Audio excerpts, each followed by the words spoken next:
بس رمضان کی سب سے بڑی تیاری کیا ہے کہ اپنے دلوں کو صاف کر لو پہلے سے، کہ جس دل میں نفرت ہو، بغض ہو، کسی کے لیے غصہ ہو، کسی کے لیے کیا کیا جذبے ہوں، دل صاف کرنا۔ ہمارے گھروں میں روزانہ جھاڑو ہوتا ہے، یہاں مدرسے میں روزانہ صفائی ہوتی کہ نہیں ہوتی؟ چونکہ دنیا کی اصل گندگی ہے تو جھاڑو ہاتھ سے نہیں چھوٹ سکتا۔ حرم شریف میں دیکھا کیسے چاروں طرف خدام پھر رہے ہوتے ہیں برش لے کر، تو دل پہ غبار ایسے آتا ہے جیسے صحن میں غبار آتا ہے، دل پہ گندگی ایسے آتی ہے جیسے صحن میں آتی ہے۔ تو ہم نے نظام بنایا ہوا ہے، لوگ وہ کر رہے ہیں، وہ روزانہ جھاڑو دیتے ہیں۔ تمہارا دل ایک آنگن ہے، ایک صحن ہے، اس میں بغض، نفرت، حسد، پتہ نہیں کیا کیا گندگیاں آئیں گی اور آتی رہیں گی۔ بچوں ایک کام کرو، جھاڑو پکڑ لو، صاف کرو۔ یا اللہ معاملہ تجھ سے کرنا ہے، لوگوں سے نہیں۔ کسی نے برا کہا، کسی نے غیبت کی، کسی نے گالی دی، کسی نے دھکا دیا، کسی نے حق مارا، کسی نے کچھ کیا، یا اللہ تیرے سپرد میں نے اپنے دل کو سب سے صاف کیا، میں نے اپنے دل کو سب سے صاف کیا۔ یہ اتنی بڑی عبادت ہے کہ بڑے بڑے نفلوں والے، تہجد والے، حج عمرے روزے والے تمہیں نہیں پکڑ سکیں، کیونکہ اس کا کرنے والا دنیا میں کوئی نہیں۔ نفل پڑھنے والے تو بے شمار ہیں، عمرے کرنے والے بے شمار ہیں، علماء بے شمار ہیں، حاجی بے شمار ہیں، سخاوت کرنے والے بے شمار ہیں، لیکن اس ٹکڑے کو صاف کرنے والا لاکھوں میں ایک بھی نہیں ہے۔ مشکل کام ہے، آپ یہ سیکھ لیں، صاف کرو، صاف کرو، صاف کرو۔ یہ رمضان کی سب سے بڑی تیاری اور علم کو حاصل کرنے کی سب سے بڑی چابی ہے کہ اپنے دل کو کھلا کر لو۔ کوئی چیز خالی ہوگی تو کچھ آئے گا۔ جس دل میں بغض بھرا ہو، نفرت بھری ہو، حسد بھرا ہو، کینہ بھرا ہو، اس میں خاک آئے گا، اس میں تو علم کی ایک کرن بھی نہیں آئے گی۔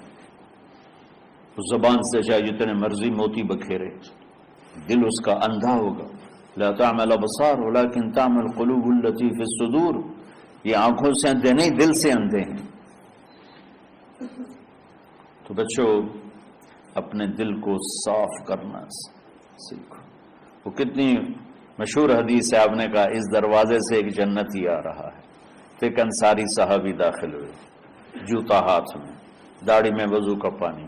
اگلے دن اس دروازے سے ایک جنتی آ رہا ہے، تو ایک صحابی آئے، ہاتھ میں جوتا، داڑھی میں وضو کا پانی، وہی صحابی۔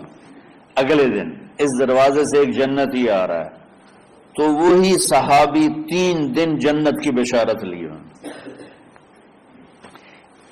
اس صحابہ کی جماعت میں ایک شخص ہیں جن کا نام ہے عبداللہ بن عمرو بن عاص۔ ان سے بڑا عبادت گزار صحابہ میں کوئی نہیں تھا، نہ سابقین میں نہ متاخرین میں، نہ پہلوں میں نہ بعد والوں میں۔ ان کی عبادت کیا تھی؟ ساری رات جاگنا، سارے دن کا روزہ، اور ایک ختم قرآن صبح سے شام۔ اتنی اللہ نے طاقت دی تھی۔ پھر وہ غلوب والی بات آ گئی، ایکسٹریم ہونے والی بات آ گئی۔ ان کی شادی والی رات حجلہ عروسی میں داخل ہو رہے ہیں، دلہن کے کمرے میں داخل ہو رہے ہیں، اور مصلی بچھا کے اللہ اکبر، اور دیر نفل تے نفل، دیر نفل تے نفل۔ تو ان کی بیگم نے دیکھا تو وہ بھی خیر کا زمانہ تھا، انہوں نے بھی وضو کیا اور پیچھے مصلی بچھا کے وہ بھی فجر تک نفل پڑھتے رہے۔ صبح ہوئی تو حضرت عمرو بن عاص رضی اللہ عنہ نے پوچھا بیٹی رات کیسی گزری؟ کہا جی ماشاءاللہ آپ کے بیٹے تو بڑے عبادت گزار ہیں، ساری رات نفلوں میں ہی گزری۔ تو وہ ان کو شکایت کر دی۔ حضرت عمرو بن عاص کو اتنا غصہ چڑھا، وہ بیٹے کو تو کچھ نہیں کہا، کتنی حکمت کی بات ہے، سیدھے گئے اللہ کے نبی کے پاس، یا رسول اللہ یہ عبداللہ دیکھیں کیسا نادان ہے، اس کی شادی کی ساری رات نفل پڑھتا رہا۔ تو آپ کہتے ہیں ماشاءاللہ ماشاءاللہ کتنی بڑی بات ہے، نفلوں میں گزر گئی، رات بھی نفلوں میں گزر گئی۔ تو آپ نے حضرت عبداللہ بن عمر کو بلا کے ڈانٹا کہ تو نے مہینے میں 3 دن روزے رکھنے ہیں، بس اس سے زیادہ نہیں رکھنے، اور ہفتے میں 1 قرآن ختم کرنا ہے۔ کہا یا رسول اللہ میرے اندر طاقت زیادہ ہے۔ پھر اچھا 15 دن روزے رکھنے، کہنے میرے اندر طاقت زیادہ ہے۔ آپ اس کو تھوڑا تھوڑا کر کے گھٹاتے رہے، اور وہ ہر دفعہ نہیں یا رسول اللہ میرے اندر طاقت زیادہ ہے۔ تو آخر میں آپ نے کہا اچھا چلو صوم داؤدی پہ آ جاؤ، 1 دن روزہ رکھو، 1 دن افطار کرو، اور 3 دن سے پہلے قرآن ختم نہیں کرنا۔ تو آپ نے اس کو پیچھے کیا۔ یہ بیٹھے تھے اس محفل میں، ان کے دل میں آیا کیا یہ بزرگ مجھ سے زیادہ عبادت کرتے؟ رات میں ساری جاگتا ہوں، دن روزہ رکھتا ہوں، 1 ختم کرتا ہوں، تو جنت کی بشارت تو مجھے ملنی چاہیے تھی، ان کو کیسے مل رہی؟ یہ کسی کتاب میں نہیں لکھا کہ یہ ان کا جذبہ تھا، لیکن جو کہ میں ان کی سیرت کو جانتا ہوں تو مجھے خیال آتا ہے کہ ان کی نفسیات میں یہ بات آئی ہوگی، کیونکہ صرف انہی کو خیال آیا کہ میں جا کے دیکھتا ہوں کہ یہ بزرگ کیا کرتے ہیں۔ تو ان کے پاس پہنچ گئے، چاچا ذرا، وہ ادھیڑ عمر تھے، چاچا وہ میرے ابا تھوڑے ناراض ہیں، تو کچھ دن آپ کے پاس گزار لوں کا، بیٹا بسم اللہ آ جاؤ۔ اب رات ہوتے ہی عشاء کی نماز پڑھ کے انہوں نے جلدی سے چادر اوپر لی اور یوں سراغ کر کے ان چاچا کو دیکھنے لگے ایسے کر کہ اب یہ کیا ساری رات سجدہ کرے گا، اور ساری رات روتے روتے روتے روتے مصلی گیلا ہو جائے گا، یا ساری رات رکوع کرے گا، ساری رات قیام کرے گا، ساری رات قرآن پڑھے گا، اس تصور سے یوں دیکھ رہے۔ اور وہ بزرگ صحابی تشریف لائے، سرانے پہ سر رکھا، اللہم بسمک اموت و احیا، ہو گئے۔ اب یہ دیکھ رہے ہیں ابھی اٹھیں گے، ابھی اٹھیں گے، ابھی اٹھیں گے، اٹھے فجر کی اذان پہ اٹھے۔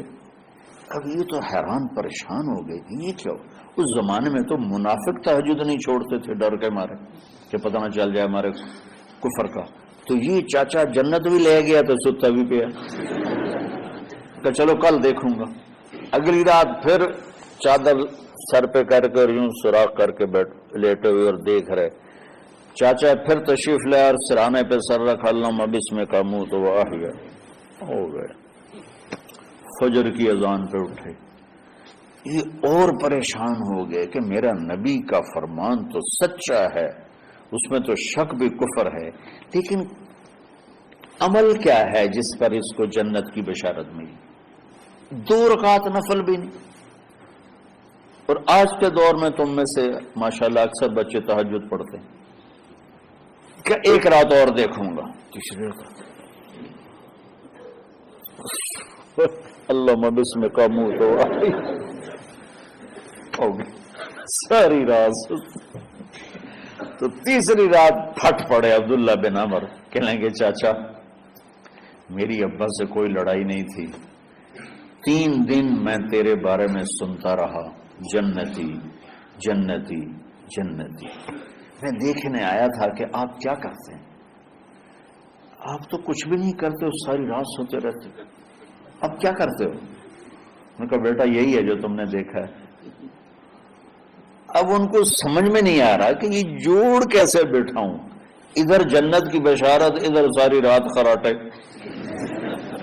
اب یہ اس میں جوڑ کیسے بٹھاؤں، کیونکہ نبی کی بات تو غلط ہو نہیں سکتی۔ تو اب وہ نا ایسے نا بڑے بے دل سے ہو کر واپس مڑے، پتہ نہیں کی چکر ہوئے گی کوئی گل۔ جب وہ دروازے تک پہنچے تو کہنے لگے بیٹا ادھر آنا، واپس آ گئے۔ کہا میں تمہیں اصل راز کی بات بتاتا ہوں۔ کہا کیا ہے کیا ہے؟ تو یہاں ہاتھ رکھا کہ یہ جو دل ہے نا، اس میں کسی انسان کی نفرت نہیں۔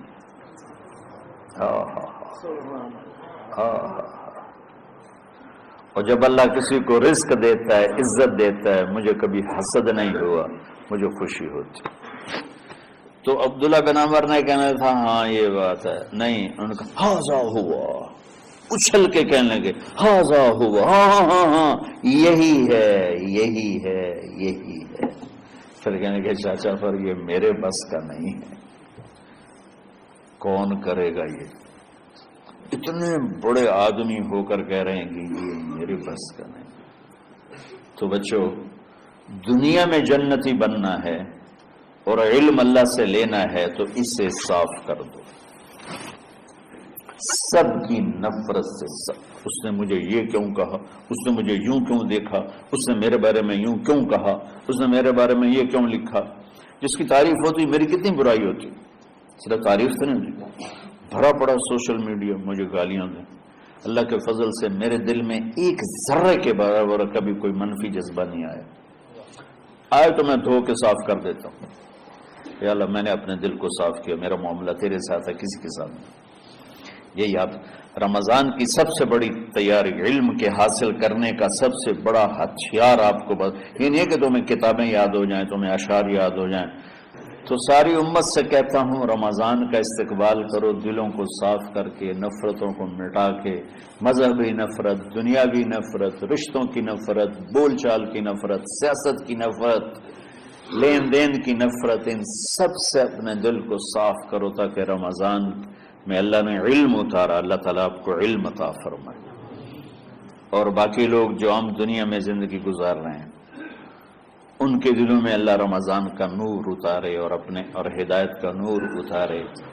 یہ سب سے بڑی تیاری ہے اس کی۔ اور کسی سے گلہ ہے، غصہ ہے، ناراضگی ہے، کسی سے بولتے نہیں ہو، ابھی سے شعبان آ چکا ہے، آپ شعبان سے رمضان کی تیاری شروع فرما دیتے تھے، تو اس کی تیاری کیا ہے؟ وہ دلوں کو صاف کرو، معاف کرو، معافی مانگو، تمہارا قصور نہیں پھر بھی معافی مانگ لو، دلوں کو صاف کرو، اور اللہ سے سخاوت مانگو کہ اللہ کو سخی بھی پسند ہے اور صاف دل والا بھی پسند ہے۔